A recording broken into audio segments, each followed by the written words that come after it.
আজকে আমি আমার যে বন্ধুর জীবনের একটা গল্প শোনাইতেছি। আমার বন্ধু নতুন বিয়ে করছে কিছুদিন আগে।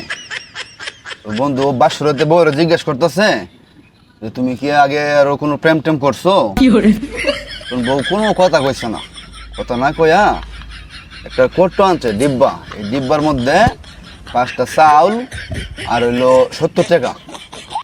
এটাই না জামাইরা দেখাইতেছে, মানে আমার বন্ধুরা দেখাইতেছে আর কি। আমার বন্ধু কইলো 5টা চাউল এটা কি লিগা? কয়, আমি এই পর্যন্ত যতগুলো প্রেম করছি এতগুলো চাউল এনে জমাই রাখছি একটা একটা করে। আমার বন্ধু চিন্তা করতেছে 5টা চাউল মানে তাহলে 5টা প্রেম করছে। আচ্ছা তা গাড়িটা কোনো বিষয় না, এই যুগে 5টা প্রেম করার অস্বাভাবিক কিছু না। বন্ধু আর কোনো কিছু মনে করছে না। তোর বন্ধু জিজ্ঞেস করতেছে 70 টাকা কি লিগে নেয়?